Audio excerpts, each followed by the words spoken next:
আয়ারল্যান্ডে পরিবার সহকারে সেটেল হওয়ার জন্য আপনার কি কি রিকোয়ারমেন্টসের প্রয়োজন হতে পারে? ব্যাপারটা হচ্ছে আয়ারল্যান্ডে যখন আপনার পরিবার সহকারে সেটেল হওয়ার জন্য প্ল্যান করছেন, আপনাকে একটা স্কিমের মাধ্যমে আসতে হবে।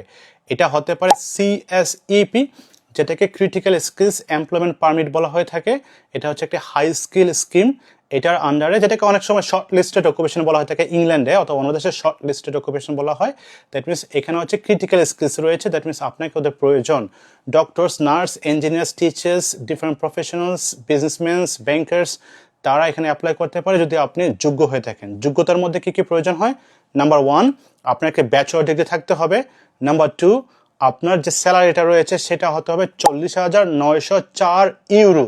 আই রিপিট, 40,904 ইউরো স্যালারি হতে হবে। দেন হচ্ছে আপনি এটার আন্ডার যোগ্য হয়ে যাবেন। যদি আপনি আয়ারল্যান্ডে পড়াশোনা করেন সেই কেসে কিছু ডিসকাউন্টস রয়েছে। 36,800 সামথিং একটা অ্যামাউন্ট রয়েছে, সেটা দিয়েও আপনি এই স্কিমের আন্ডারে চলে যেতে পারেন। তারপরে হচ্ছে আরেকটি ছাড় রয়েছে, ডিসকাউন্টস রয়েছে আপনার জন্য। সেটি হচ্ছে, ধরেন আপনার ব্যাচেলর ডিগ্রি নেই, এখন আপনার অনেক সিগনিফিক্যান্ট এক্সপিরিয়েন্স আছে, আপনি খুবই একজন ট্যালেন্টেড পারসন।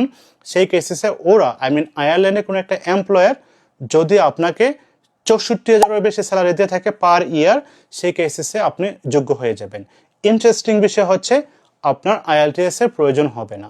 তারপর দ্বিতীয় যে কাজটি রয়েছে সেটি হচ্ছে আপনাকে অবশ্যই একটি স্ট্যান্ডার্ড সিভি তৈরি করতে হবে, একটি কভার লেটার তৈরি করতে হবে। Different types of job portal রয়েছে, ইনডিড থেকে শুরু করে আরও অনেক জব পোর্টাল রয়েছে, বিশেষ করে গভর্নমেন্টের 4 থেকে 5টা জব পোর্টাল রয়েছে। যদি আপনার প্রয়োজন হয় নিচে কমেন্টস করে আমি আপনাকে জব পোর্টালগুলি দিয়ে দেওয়ার চেষ্টা করব। এই জব পোর্টালের মাধ্যমে আপনি অ্যাপ্লাই করতে হবে। 20টা, 50টা, 100, 200, 500, 1000 অ্যাপ্লাই করে আপনার দরকার একটি জব। যদি আপনি একটি জব পেয়ে যান তাহলে আপনার লাইফটি চেঞ্জ হয়ে যাবে, আপনার পরিবার সহকারে এখানে আসতে পারবেন, সেটেল হতে পারবেন।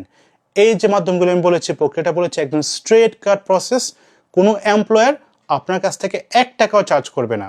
দ্যাট মিনস যদি আপনি নিজে নিজে অ্যাপ্লাই করেন সম্পূর্ণ ফ্রিতে পরিবার সহকারে আয়ারল্যান্ড চলে আসতে পারবেন। ডেফিনেটলি কিছু টাকা ফি তো এখানে যাবে, আপনার এম্বাসি ফি আছে, ইন্স্যুরেন্স আছে, ওই টাকাগুলো যাবে, বাট টেকনিক্যালি কোনো এমপ্লয়ার আপনার কাছ থেকে 1 টাকাও চার্জ করবে না। আশা করি ব্যাপারটা ক্লিয়ার হচ্ছেন। কোনো টাকা লাগবে না, নাম্বার 1। নাম্বার 2 হচ্ছে আপনার যে এমপ্লয়ার রয়েছে সে আপনাকে স্পন্সর করবে। নাম্বার 3 হচ্ছে আপনি একটা সিভি তৈরি করবেন, একটা স্ট্যান্ডার্ড কভার লেটার তৈরি করবেন, অ্যাপ্লাই করার মাধ্যমে আপনি যোগ্য হয়ে থাকলে, আপনি দক্ষ হয়ে থাকলে আপনাকে ওরা হায়ার করবে, ইন্টারভিউ নেবে, ইন্টারভিউ পাস করলে অফার লেটার দেবে। সেই অফার লেটারের মাধ্যমে আপনি অ্যাপ্লাই করে পরিবার সহকারে চলে আসবেন। IELTS এর প্রয়োজন নেই, এখানে ব্যাচেলর ডিগ্রি সার্টিফিকেটের প্রয়োজন হচ্ছে। আপনার স্যালারিটা হচ্ছে 40,904 ইউরো হতে হবে, তাহলে আপনি সম্পূর্ণ যোগ্য এবং হচ্ছে আপনি এখানে আসার জন্য একদম রেডি। যদি তারপর কোনো কোশ্চেন্স থাকে, কোনো কোয়েরিজ থাকে, নিচে কমেন্টস করেন।